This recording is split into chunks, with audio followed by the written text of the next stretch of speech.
سلام، طلا همیشه به عنوان یه پناهگاه امن شناخته میشه، درسته؟ ولی سوال اصلی اینه که آیندهش چی میشه؟ امروز قراره یه تحلیل خیلی جالب و حرفه‌ای رو با هم بررسی کنیم. یه جور نقشه راه برای طلا تا سال 2030. پس بیایید ببینیم این نقشه ما رو به کجا میبره. خب، طلا یه دوره رشد فوق‌العاده رو پشت سر گذاشته. حالا همه میپرسن بعدش چی؟ قراره همینجوری بالا بره یا نه؟ باید منتظر یه افت باشیم؟ این دقیقاً همون سوال مهمیه که این تحلیل قراره جوابش رو به ما بده. و اولین عدد بزرگی که این تحلیل رو میکنه $4800. فکرشو بکنید، این عدد به عنوان اوج یه چرخه 25 ساله دیده شده. یعنی دقیقاً نقطه‌ای که هیجان بازار به بالاترین حد خودش میرسه. ولی صبر کنید، این تازه اول ماجراست. خب میدونید که هر صعودی یه فرودی هم داره. این تحلیل میگه بعد از اون قله $4800 بعد منتظر یه اصلاح قیمت تا حدود $3000 باشیم. این یعنی یه نوسان خیلی بزرگ که هم میتونه فرصت باشه و هم ریسک. و اما عدد سوم که به آینده دورتر اشاره داره $6000. این هدف نهایی برای چرخه بزرگ بعدیه که پیش بینی میشه اواخر این دهه شروع بشه. پس این سه تا عدد رو یادتون باشه، 4800، 3000 و $6000. اینا ستونهای اصلی نقشه راه ما هستن.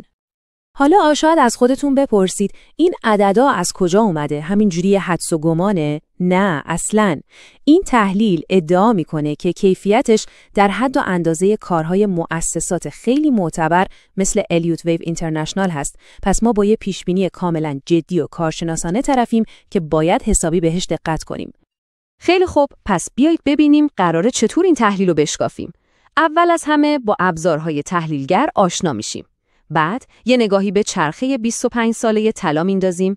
در ادامه قله و دره‌ای که پیش روی ماست رو بررسی میکنیم و آخر سر هم میریم سراغ پیشبینی بازار سعودی بزرگ بعدی. خب بریم سراغ بخش اول، 3 ابزار تحلیلگر. برای اینکه بفهمیم این پیشبینی‌ها اصلاً چطوری به دست اومدن، باید اول با 3 تا ابزار اصلی که تحلیلگر استفاده کرده آشنا بشیم. اینا در واقع پایه اصلی این تحلیل هستن. این تحلیل روی 3 تا ستون اصلی بنا شده. اول، ساختار موجی که بیشتر به روانشناسی بازار ربط داره. دوم، سطوح فیبوناچی که باهاش اهداف قیمتی رو پیدا میکنن. و سوم، عوامل کلان اقتصادی، یعنی همون اتفاقهای واقعی که تو دنیا میفته. حالا بیایید هر کدوم از اینا رو یکم بازتر کنیم. نظریه امواج الیوت. شاید اسمش پیچیده به نظر بیاد، ولی ایده‌اش ساده است. فکر کنید انگار داریم ضربان قلب بازار رو پیدا می‌کنیم. این نظریه میگه که احساسات جمعی سرمایه‌گذارها، یعنی همون ترس و طمعشون، باعث میشه بازار الگوهای تکراری و قابل پیش‌بینی بسازه. ابزار بعدی سطوح فیبوناچیه. اینا یه سری نسبت‌های ریاضی هستن که به ما کمک میکنن بفهمیم قیمت‌ها تا کجا ممکنه بالا برن یا پایین بیان. یعنی به زبان خیلی ساده به ما میگن که نقاط احتمالی توقف یا برگشت قیمت کجاست.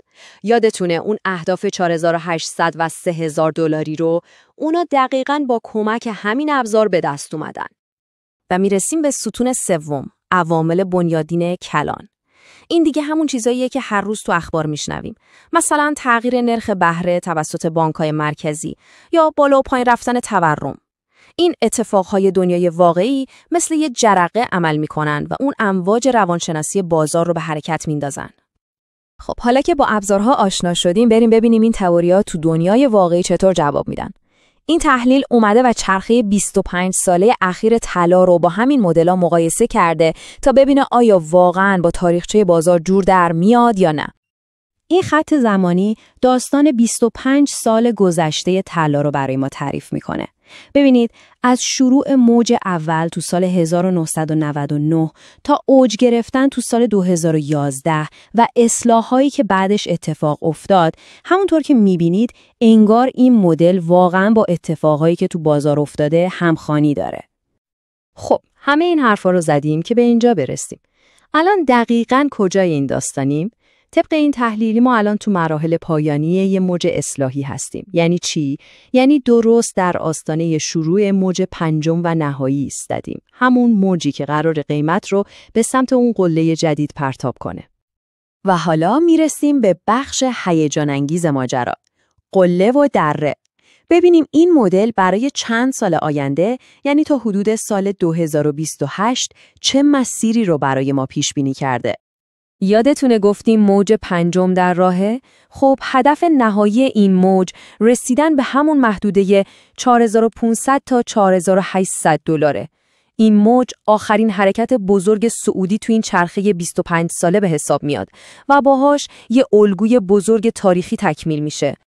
پس ببینیم ما در واقع 2 تا فاز کاملا متفاوت پیش رو داریم. فاز اول همون صعود نهایی و هیجان انگیزه که میره به سمت قله. اما فاز دوم یه دوره اصلاحی طولانی و شاید کمی فرسایشیه که بازار رو برای چند سالی آروم میکنه. بعد از اینکه قله فتح شد، تحلیل میگه باید منتظر یه اصلاح بزرگ باشیم. قیمت برمیگرده به سمت یه منطقه حمایتی مهم، دو بر 3000 تا 3200 دلار. مشخصه که این دوره برای کسایی که تو اوج قیمت خریدن میتونه خیلی سخت باشه. اما این اصلاح پایان قصه نیست، در واقع یه جورایی شروع دوباره است. بعد از این دوره چرخه بزرگ بعدی شروع میشه، یه بازار سعودی کاملا جدید که افقش به سالهای 2028 تا 2030 میرسه. و نکته کلیدی دقیقاً همینه. طبق این مدل وقتی اون دوره اصلاحی تموم میشه، یعنی حدود سالهای 2028 و 2029، یه فرصت خرید فوق‌العاده برای سرمایه‌گذارای بلند مدتی ایجاد میشه. اینجا دقیقاً همون نقطه‌ایه که چرخه جدید متولد میشه. خب، حالا هدف این چرخه جدید چیه؟ تحلیل یه منطقه طلایی بین 5000 تا 6000 دلار رو به عنوان هدف بزرگ بعدی نشون میده. این در واقع پاداش اوناییه که از نوسان‌های چرخه قبلی جون سالم به در بردن و خودشون رو برای موج بعدی آماده کردن. خب، در نهایت این تحلیل یه نقشه راه خیلی جذاب و قانع کننده برای آینده طلا جلوی ما میذاره. ولی همیشه باید یه سوال مهم رو گوشه ذهنمون داشته باشیم. چه اتفاق غیرمنتظره‌ای، مثلا یه بحران اقتصادی بزرگ یا یه زلزله ژئوپلیتیکی میتونه بیاد و کل این نقشه رو از اول ترسیم کنه، چون به هر حال بازارها همیشه پر از غافلگیریان. خیلی ممنونم که در این بررسی با من همراه بودید.